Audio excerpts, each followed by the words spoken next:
Tonight on Denver 7 News at 5, Broncos Country, are you ready to ride? Broncos Country, let's ride! In just over an hour, they'll face off against the Seattle Seahawks in a game you will see right here on Denver 7. From the Mile High City to the Emerald City, we've got you covered. Broncos insider Troy Rank and reporter Nick Rothschild are live in Seattle, where Russell Wilson faces off against the franchise that made him a sports star. My focus has always been on winning. It's about just going to win a football game. Jason Grenauer is outside Lumen Stadium with Denver fans in Seattle, ready to support the Broncos' new quarterback. I believe I'm one of the best in the world. let's ride. Back here in Denver, Micah Smith is with fans bursting at the seams. Let's ride. As we start an all-new era in Broncos football. You know we're ready. Good evening, and thank you so much for joining us for this hour-long edition of Denver 7 News at 5. I'm Ann Trujillo. And I'm Shannon Ogden, and we are glad you're with us tonight. Broncos Country, it's here. Game day is finally here, and Denver 7 has you covered with all the action. Tonight, right here on Denver 7, the Broncos open the season in Seattle. Broncos quarterback Russell Wilson will be returning to his old turf, ready to prove that he can carry another team to Super Bowl victory. And with the new head coach, new ownership, there is new energy running throughout the Broncos organization. So let's kick things off, shall we? So we do have team coverage for you throughout the hour on everything Broncos. We have crews with fans here in Denver and in Seattle, along with our sports team, getting you ready for the game. All right, we're going to begin with our expert, sports director Lionel Bienvenu, here in the studio with us. 6 months now since Russell signed here, and Broncos fans finally get to see this guy play. It's like Christmas morning. The present's here. Open it up. Yeah, it's one of the biggest opening nights in Broncos history, Shannon. The hype and the glitz and the glamour of this game, it is off the charts for us and for Broncos fans, not for Russell Wilson. He'll have none of it. We talked to Russell like going back to Seattle tonight. The reception he might get, he said it doesn't matter. He's focused on football and winning the game. Nothing else matters. I don't worry about all that stuff. I mean, people have opinions and thoughts and ideas, and everybody has their own right to think what they want to think. You know, I know how the whole thing went and how it transpired and just the whole situation, but also at the same time too, I know that I every second of it I've enjoyed. In terms of being there and just trying to give my all every day. That's all I know. I believe in my talent, who I am. I believe I'm one of the best in the world. I don't worry about anything else other than that. At the end of the day, you still got to get prepared the same way you always get prepared. And I think that when you get outside of that realm and start thinking about everything else, or start, detailing this or detailing that, or trying to worry about this and worry about that, you're wasting time.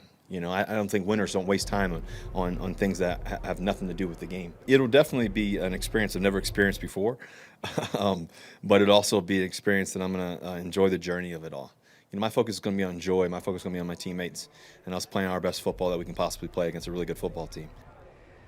Well, this was Russell arriving at Lumen Field tonight in a light green, shiny suit. I mean, anything green tonight?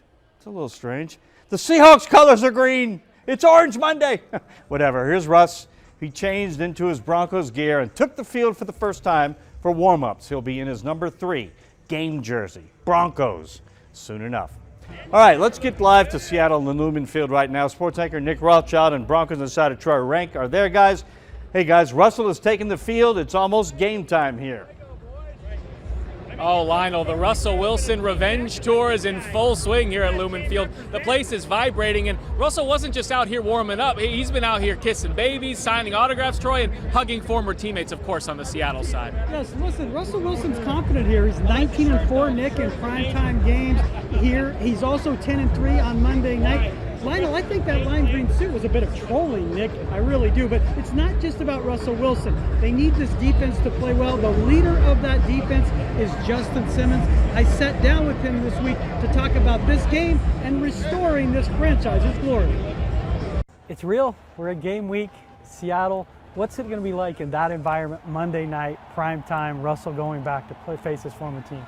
Oh, it's going to be crazy, hostile, loud. But it's going to be exciting. I mean, it's why you play, from a defense's perspective to, go in there and to silence the home crowd. There's no better feeling in sports, so I'm excited. You've told me multiple times going against Russell in practice has made you guys better. This week, do you lean on him for any tips regarding their offense and their schemes? Do you get some inside info from your quarterback? Oh, yeah, of course. You have to, you have to find out. I mean, he spent all of his career there.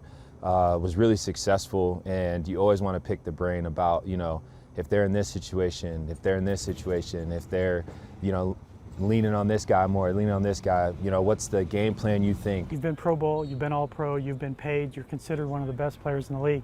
The one thing that's not on your resume, playoffs, winning season. How much does that motivate you, Justin, at this point in your career?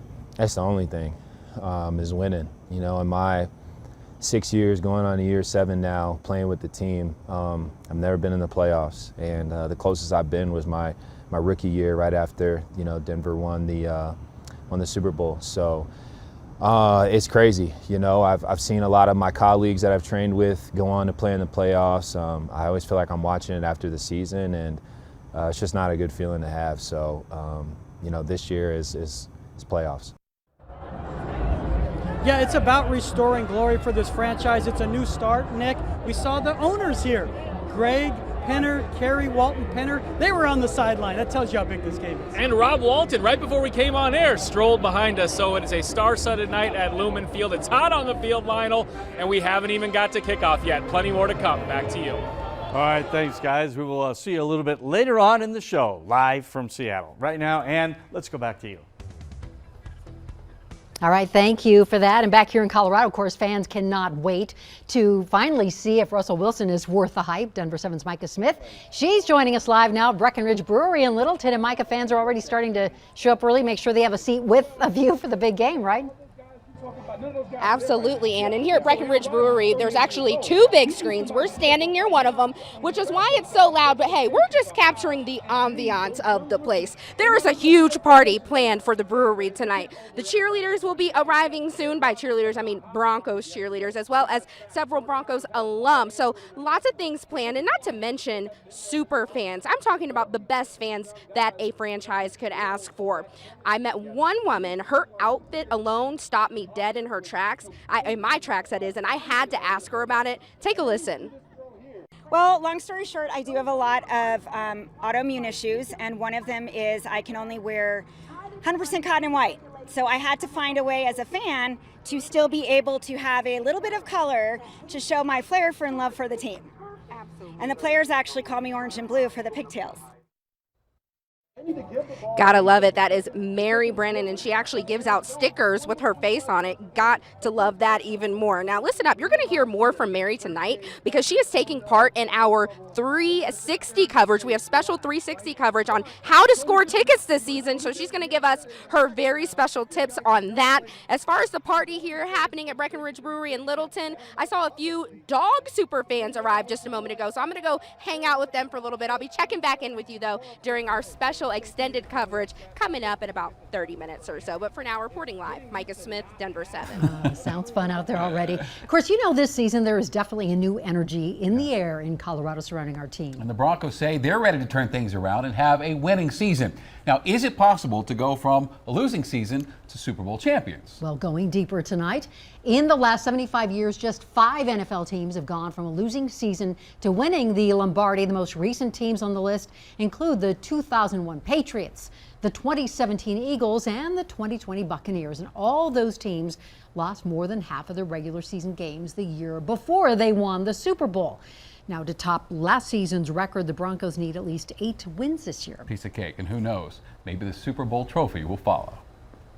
The Broncos are expected to be a double-digit win team. May the odds be in our favor. Our Broncos coverage continues at 5 with an in-depth look at how fans are betting on the Broncos this season. Plus, don't click that link. These accounts tend to not trace back to anybody. Scammers are targeting high school football families, hoping to steal their information to live stream the games. To exploit something like that and turn it into something negative is just really, really unfortunate.